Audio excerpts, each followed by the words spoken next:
Spec Ops The Line is the story of three soldiers. You play as Captain Martin Walker, leader of a Delta Recon squad who's sent into Dubai after the city's been ravaged by these cataclysmic sandstorms. You're looking for Colonel John Conrad, the commander of the damned 33rd, who went in to help evacuate the city. As they were evacuating, this massive sandstorm hit and everyone in the city was believed dead. 6 months later, a mysterious kind of broken radio signal is picked up coming out of Dubai, and so you're sent in to see if there are any survivors left. Conrad's still alive.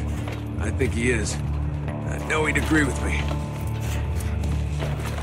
Tracks end here. Guess this is the nest. Walker is a bit of a mystery. This is a commander, a professional soldier. He has to keep this little bit of emotional distance from Lieutenant Adams and Sergeant Lugo, your squad mates, because he has to sometimes give them orders where they are going to possibly go to their death. Gotta be smart about this. Okay, move's right there and I got a clean shot. You open fire now, the civilians are dead. Does that mean nothing to you? Lieutenant Adams is Walker's second in command. He is also the demolition expert and the heavy gunner for your squad. Sergeant Lugo, on the other hand, is a rookie. This is his first mission as a Delta operator. The relationship between him and Walker and him and Adams is going to be very different and evolve differently throughout the game. Christ, these soldiers were massacred. Nah, look how they're lined up. This was an execution. Colonel John Conrad is, in many ways, this larger-than-life soldier. This is a man who is both a brilliant strategist, but also the best example of a soldier that he can possibly be. Cover me! I'm reloading! The characters in Spec Ops are not static. These are not going to be the same people that you meet at the beginning of the game by the time you reach the end of the game. Begin.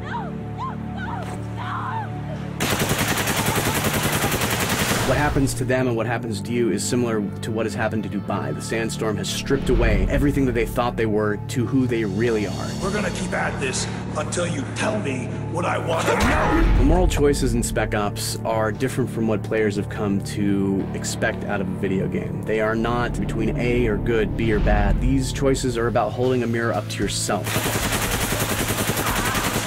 Fuck it, I'm taking the shot. Wait for your orders, Sergeant. We chose to set Spec Ops in Dubai for two reasons. One, this is not meant to be a game about global conflicts. You are not fighting other nations, you are not fighting terrorists with a nuke.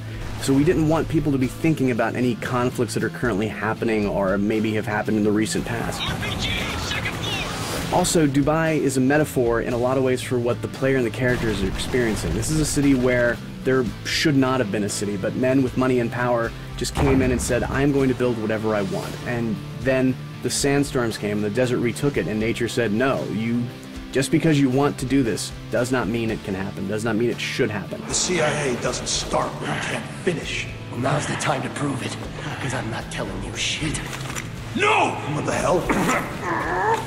The inspiration that we had was not necessarily to recreate a character from a movie or a book that necessarily people liked, but instead to create real characters that felt like they were actual people, soldiers that were with you on this journey and not just tools that you were giving orders to and commanding around a battlefield. All insurgents wishing to surrender, please report to your nearest outpost for processing. We had many military advisors on the game who were constantly going over the script, checking it for accuracy, and also at the same time performing our mocap so that we had our characters moving like soldiers actually would move. Spec Ops is a game about who we are as gamers, and that's where the title of the game comes in. Spec Ops The Line. That line between expectation and reality. Who these soldiers think they are and who they actually are. Who we as gamers think we are when we choose a game, and ultimately who we actually are as we play that game.